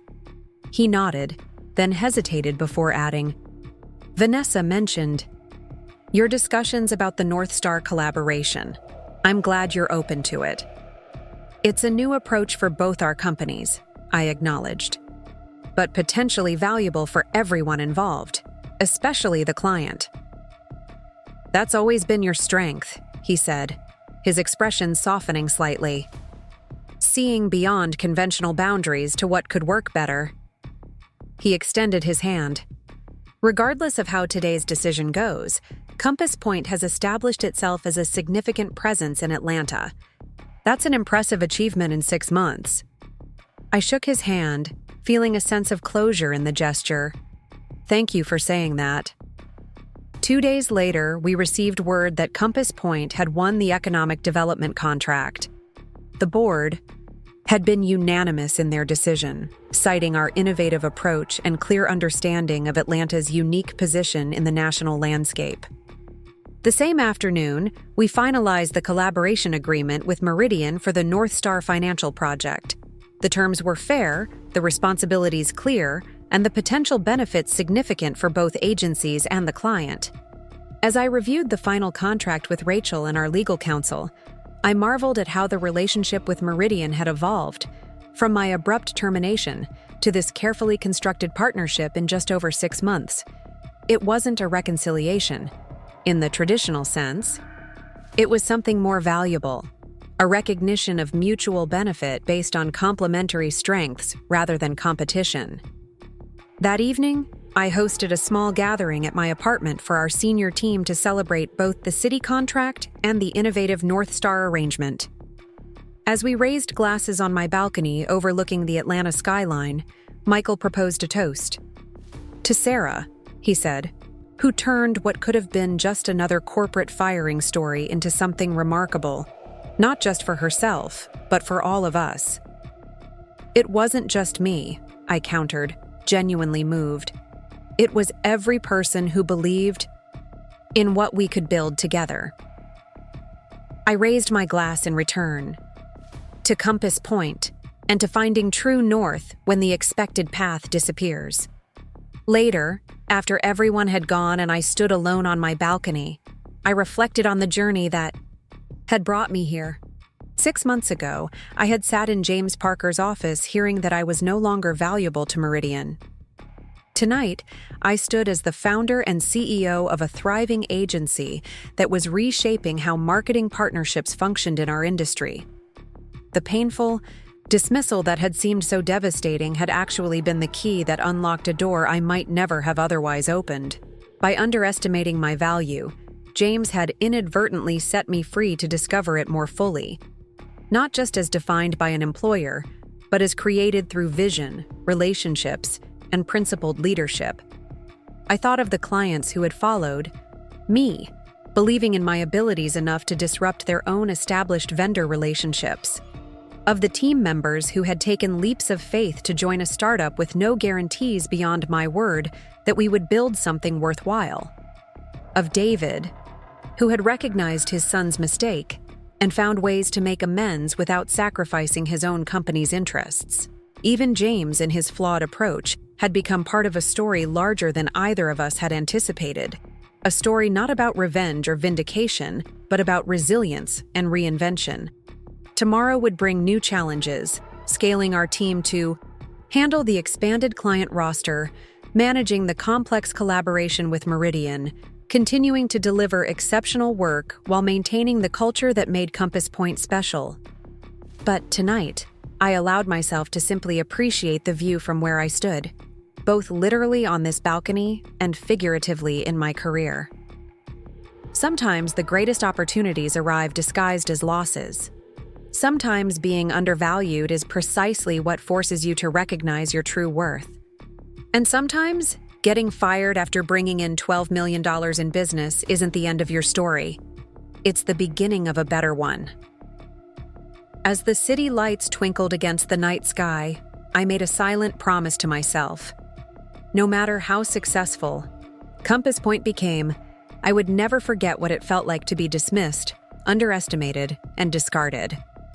That memory would ensure I always valued the contributions of every team member, recognized the trust placed in us by every client, and remained humble even as we achieved greater success.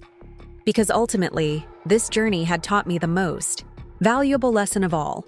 True worth isn't determined by a title, a company, or even a salary. It's created through impact, relationships, and the courage to rebuild when the familiar path disappears. And that understanding was worth far more than the $12 million in business I had once thought defined my value. 1 year after James Parker told me my position was being eliminated, I stood at the podium of the Atlanta Business Excellence Awards, accepting the Emerging Business of the Year honor on behalf of Compass Point Strategies. The gleaming crystal award caught the light as I held it up, reflecting the faces of the audience, industry peers, competitors, and clients who had gathered to celebrate the best in Atlanta's business community. This award represents more than just our agency's growth, I said, looking out at the assembled crowd. It represents the power of valuing relationships over transactions, of building partnerships rather than just providing services, and of recognizing that sometimes our greatest setbacks open doors to our greatest opportunities. From my vantage point on stage, I could see my entire team seated at 3 tables near the front, their faces beaming with pride. Rachel, now our Chief Operations Officer, gave me a subtle thumbs up.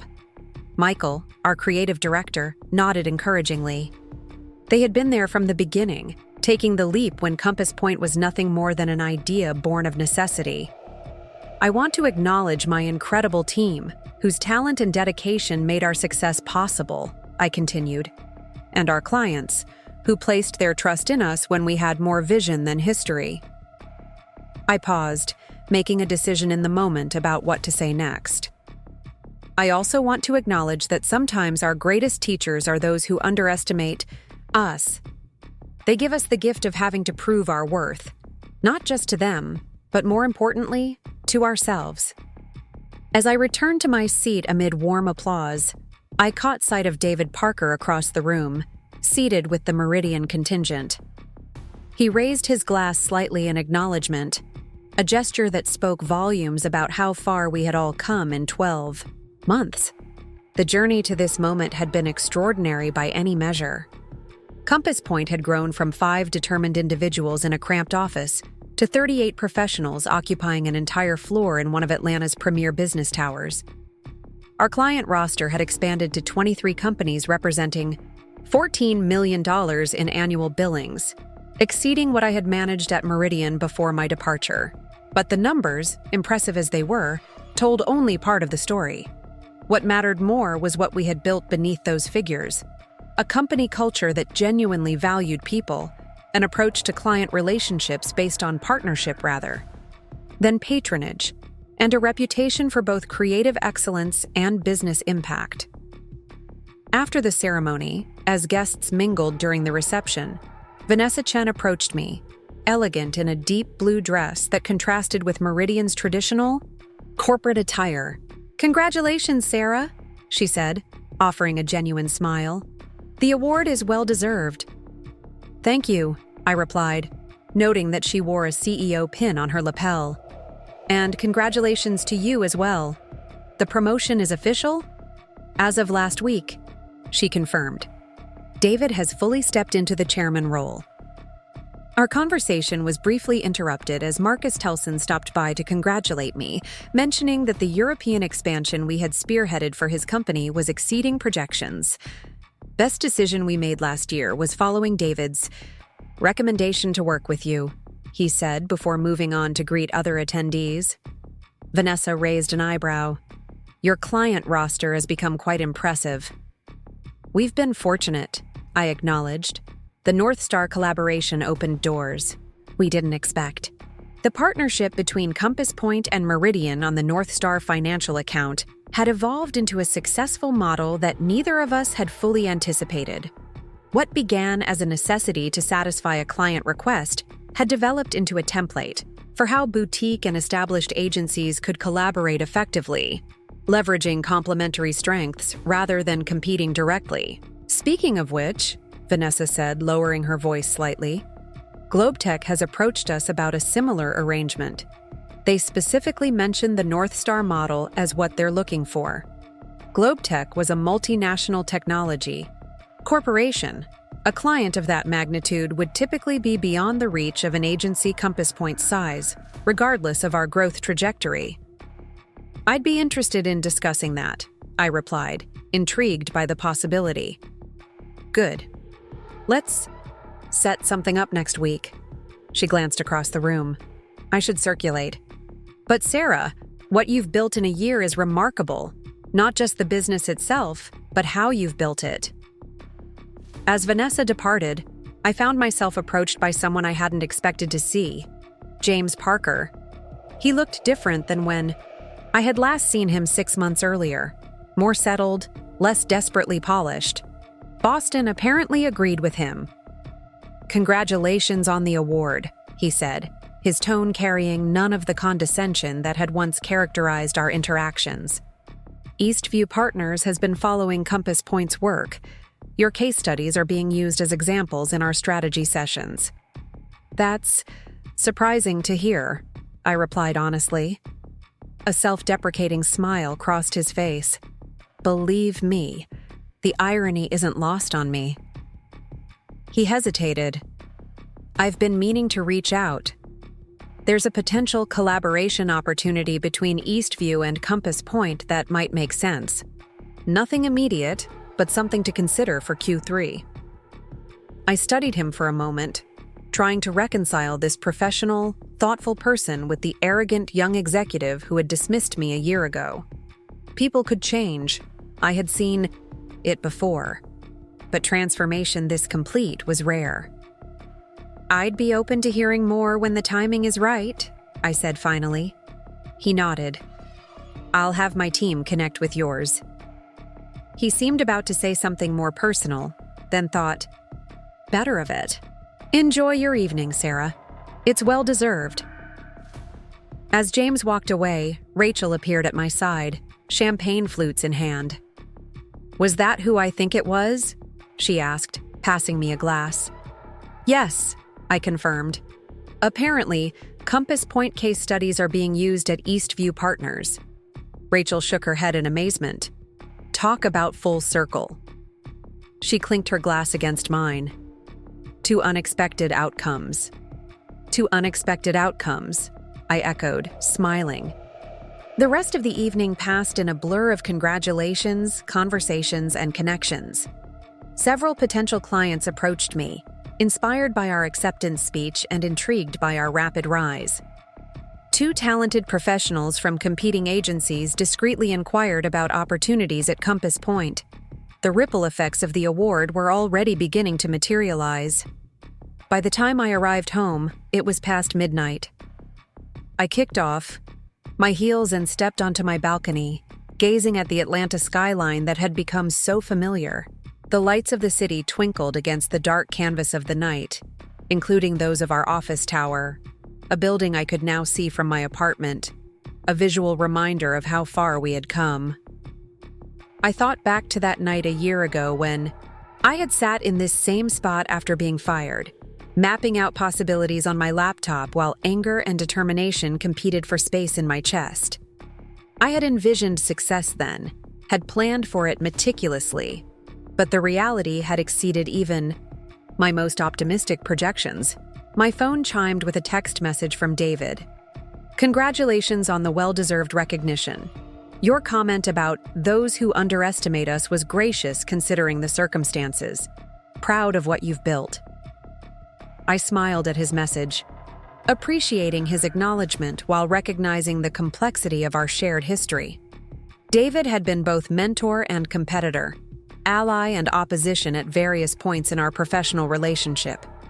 That we had arrived at mutual respect after everything that had transpired was perhaps as significant an achievement as Compass Point's growth. The following Monday morning, I arrived at the office earlier than usual, the award already displayed, prominently in our reception area. I wanted some quiet time to plan for what promised to be a pivotal week. Meetings with potential new clients who had approached us after the ceremony, a strategy session for the Globe Tech opportunity Vanessa had mentioned, and interviews with promising candidates for several open positions. Rachel found me in the café area, staring thoughtfully at the award while sipping my coffee. Admiring our hardware? She teased, pouring herself a cup. Thinking about what comes next, I replied. This recognition changes expectations, both external and internal. Rachel nodded, understanding immediately.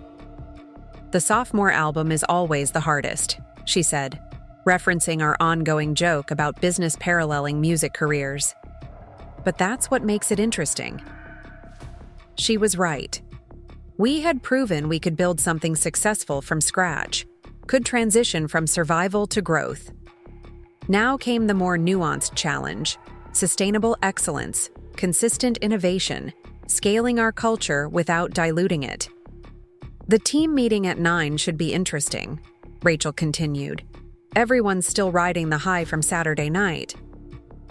Let's channel that energy, I suggested.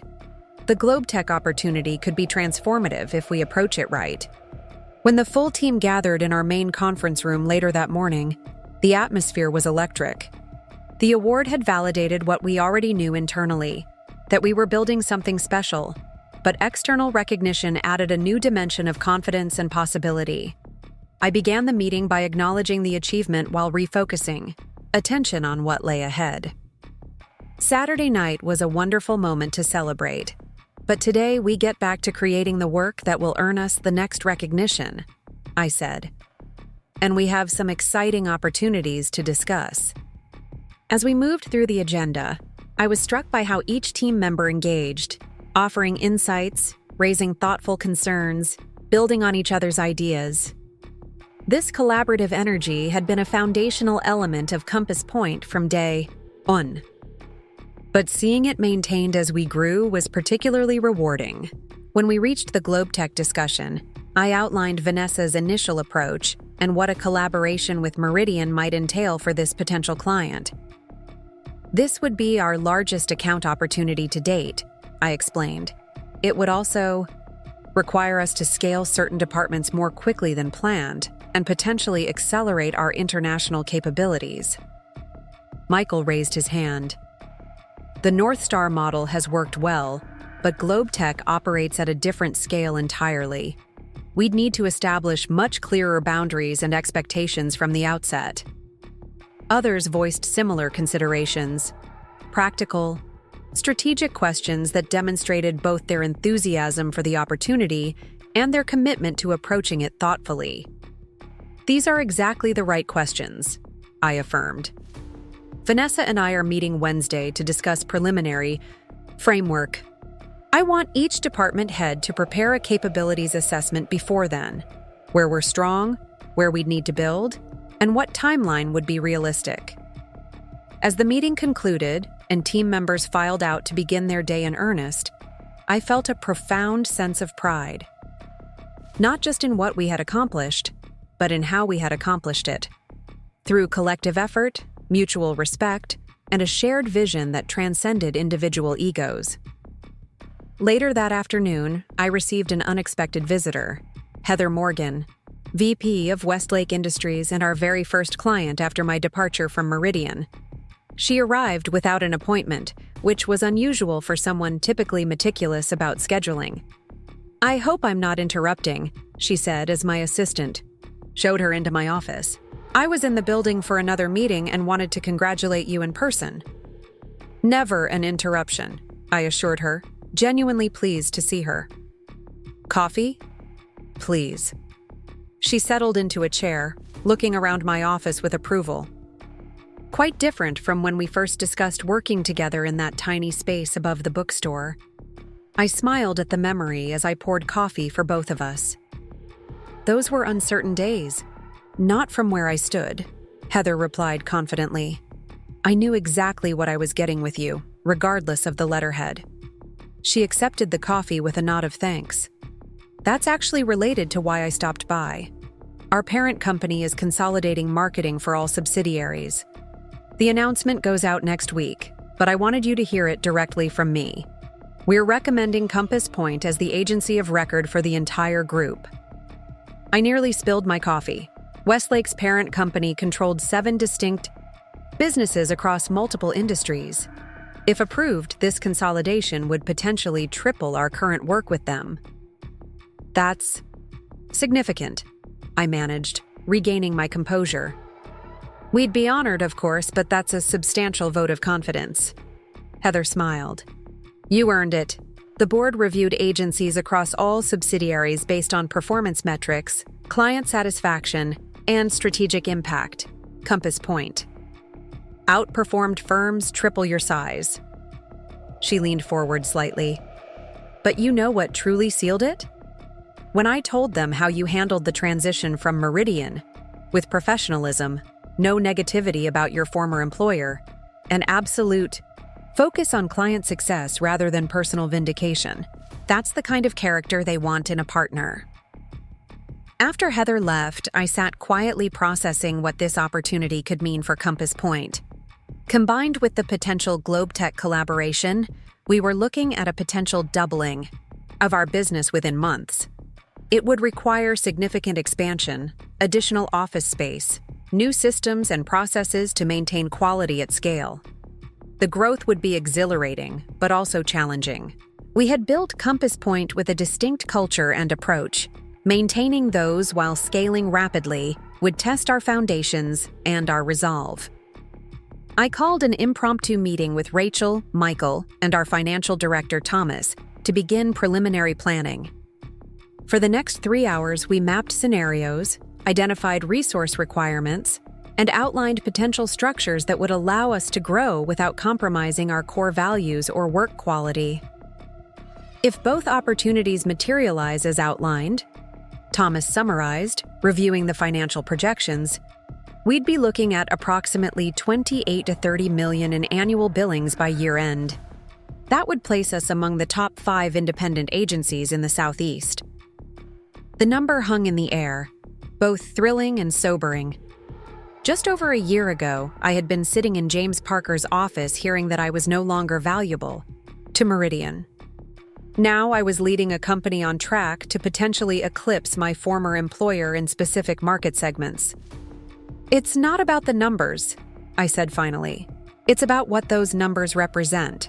Clients who trust us to help them succeed, team members who can build rewarding careers here, and the opportunity to reshape how marketing partnerships function in our industry. The others nodded, in agreement. We had never pursued growth for its own sake, had never made decisions based solely on revenue potential. Our success had come from maintaining focus on value creation rather than value extraction, an approach that had attracted both clients and talent who shared our perspective. In the weeks that followed, both opportunities advanced from possibility to reality. The meeting with Vanessa about GlobeTech evolved into a formal proposal process, with Compass Point and Meridian presenting a joint approach that leveraged our complementary strengths. Westlake's parent company made their consolidated agency announcement, confirming Compass Point's selection and initiating transition planning for the additional business units.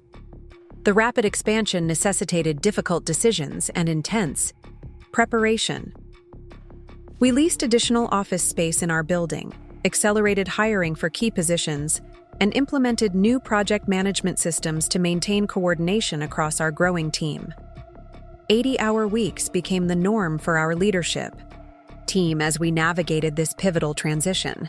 Amid this controlled chaos, I received a call from a nationally recognized business publication wanting to profile Compass Point as part of a feature on disruptive forces in traditional industries.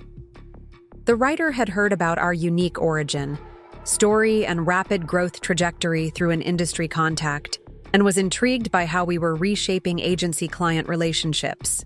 The interview request presented both opportunity and challenge. While the exposure would be valuable, I had always been careful not to frame Compass Point's story as one of retribution or to publicly disparage Meridian or James Parker. Our success was not built on their mistakes, but on our own vision and execution. After consulting with Rachel and our communications lead, I agreed to the interview with certain parameters established in advance. We would focus on Compass Point's approach to client partnerships, our internal culture, and our perspective on industry evolution rather than dwelling on the circumstances of our founding. The journalist, Elise Chen, met me for lunch at a quiet restaurant near our office. She was thorough and well-prepared, having researched both Compass Point's work and my previous career at Meridian. The industry buzz about Compass Point is remarkable for an agency just entering its second year, she began after preliminaries. What do you attribute that to? Timing and perspective, I replied. We launched at a moment when many client agency relationships were being reevaluated. The pandemic had forced companies to reassess all vendor partnerships, and many found their marketing agencies were operating on outdated models, focused on deliverables rather than outcomes, on processes rather than results. And Compass Point offered an alternative? We saw an opportunity to rebuild the agency model around true partnership, becoming extensions of our clients' teams rather than just service providers. That meant structuring our entire approach differently, from compensation models to team composition to how we measure success. Elise nodded, making notes. Your first clients followed you from Meridian after your departure. That's unusual in an industry where agencies typically retain clients even through staff changes. What was different in your case? This was dangerous territory, exactly the area I had hoped to avoid focusing on. I chose my words carefully. Client relationships in our industry are built on trust, not just capabilities. The people I had worked with over years had come to value my approach and perspective. When given the choice to maintain that relationship in a new context or start fresh with someone unfamiliar, many chose continuity. I paused. But Compass Point's growth has primarily come from new client acquisition, not from transitioning existing relationships. That's what I'm most proud of. The interview continued for nearly 2 hours, covering everything from our collaborative approach with Meridian on select accounts to our perspective on industry trends. Elise was professional and insightful, pushing for substantive answers, rather than sound bites. As we concluded, she asked one final question. If you could go back to the day you were let go from Meridian, would you change anything? I considered the question thoughtfully. No, I said finally. That moment, painful as it was, created the conditions for something I might never have pursued otherwise.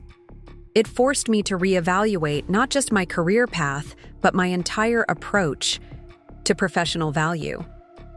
I smiled slightly.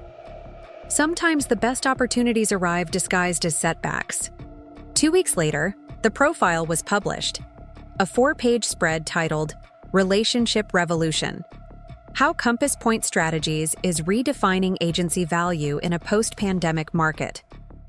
The piece was thoughtful and substantive, focusing on our business model and philosophy rather than personal drama. It mentioned my departure from Meridian only briefly, framing it as the catalyst for innovation rather than a story of wrongdoing and retribution. The day the article appeared, I received an email from James Parker. Saw the profile, he wrote. You could have told a very different story, but chose the higher road. That says more about you than any business success. Our collaboration continues to be one of the most educational experiences of my career, for reasons far beyond marketing strategy. I appreciated his acknowledgement, brief as it was. In truth, focusing on Compass Point's future rather than Meridian's past had never been a strategic choice. It was simply the approach that aligned with my values and vision. Success built on resentment would have been hollow and ultimately unsustainable. As Compass Point approached the 18-month mark, our expansion continued at a measured pace. The consolidated Westlake business and GlobeTech collaboration had indeed transformed our agency, necessitating growth to 47 full-time employees occupying 2 full floors in our building. We had established a small satellite office in Chicago to better serve clients with national footprints, and were considering similar expansion in Austin. One particularly meaningful milestone came unexpectedly. A talented young account executive named Tara, who had joined us 6 months earlier, stopped by my office one afternoon with a thoughtful expression. "Do you have a minute?" she asked, hovering in the doorway. "Of course," I replied, gesturing to the chair across from my desk. "What's on your mind?" She sat, seemingly gathering her thoughts. "I wanted to thank you for something, but it's a bit complicated to explain." "I'm intrigued," I said, giving her my full attention. "Before I came to Compass Point, I was at Lambert & Ross," she began, referencing a mid-sized agency across town. "I was doing well there, regular promotions, good client feedback. But I kept hitting this ceiling. Not a glass ceiling exactly, but an expectation ceiling. There was this unspoken limit to how strategic a person in my position could be, how much client relationship ownership I could have."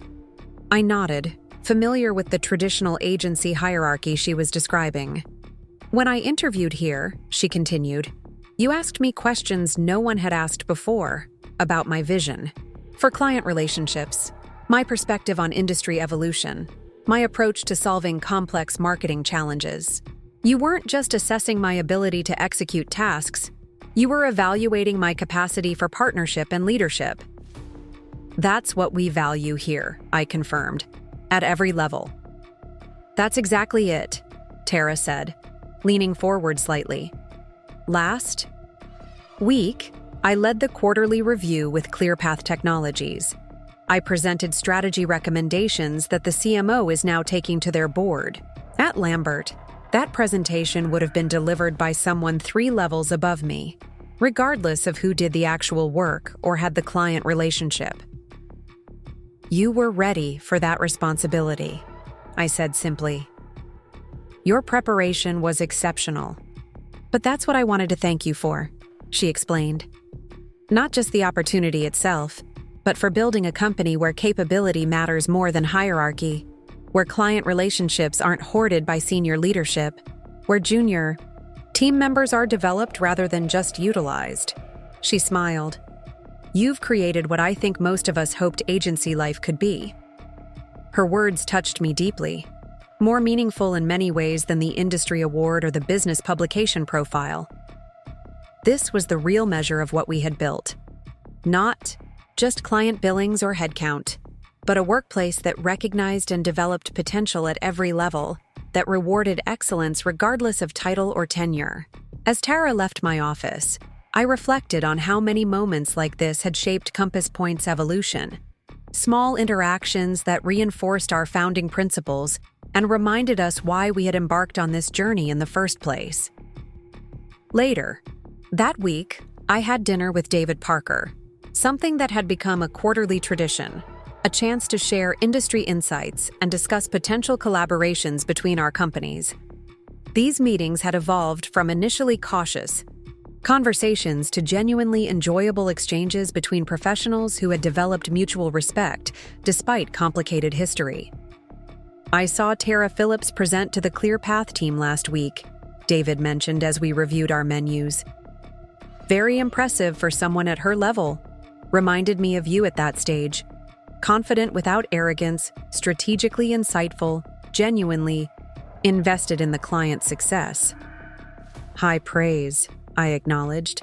She's exceptional. You've built a remarkable team, he said, setting aside his menu.